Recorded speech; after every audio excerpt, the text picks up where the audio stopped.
Right, so the M2 January 2019 international paper, and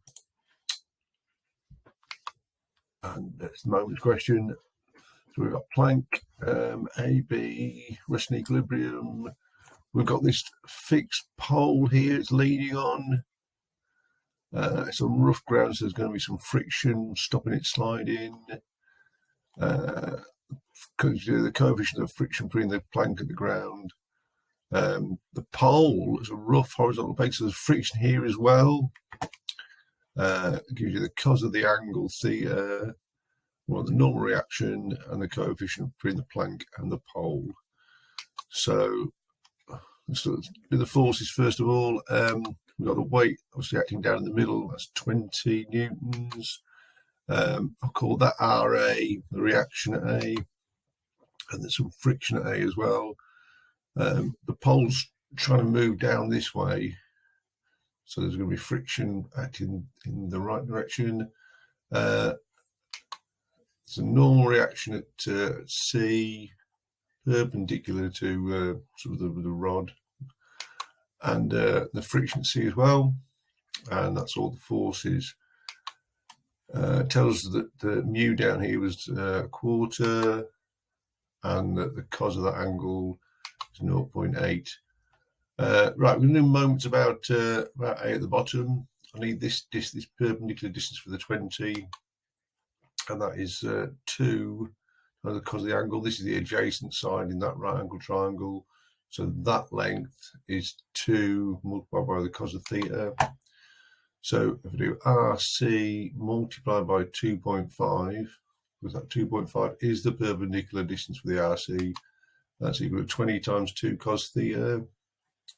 20 times 2 cos theta gives you an RC of 12.8. Now, if we look at the vertical forces, because I'm going to try and find out what the coefficient of friction is here. I know what the RC is now. I'm going to work out what RA is, FC, everything else. RA is going straight up. So is the vertical component of the RC. Now, look at these angles. That angle's theta as well.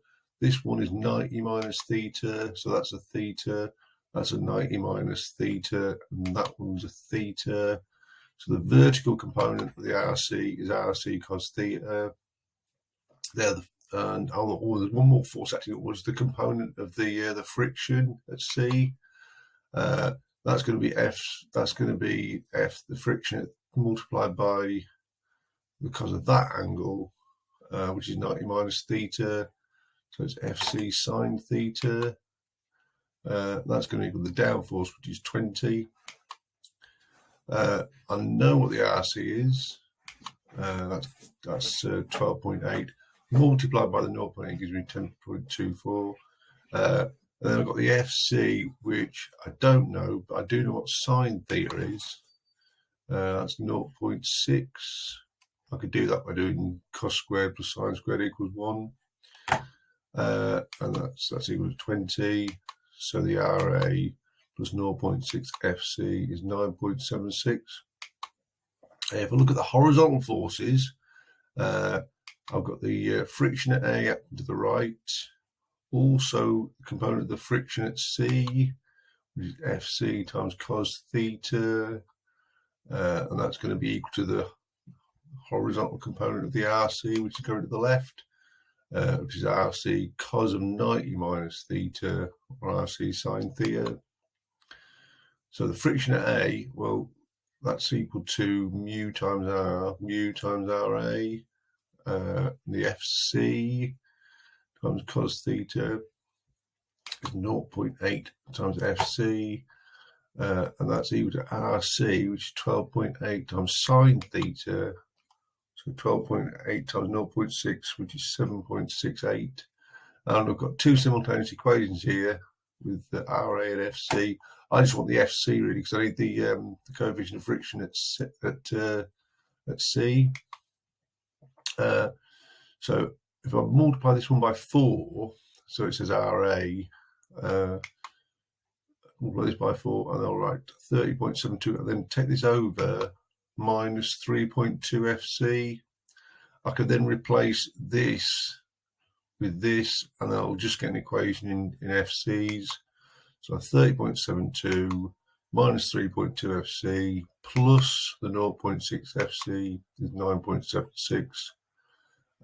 And these two here, I take these over, that'll be 2.6 FC is equal to the 30.72 minus the 9.76, which is 20.96. And if I want the mu here, I do the friction divided by the reaction. So the 20.96 divided by 2.6 over 12.8, which is the R there, which is 0.63.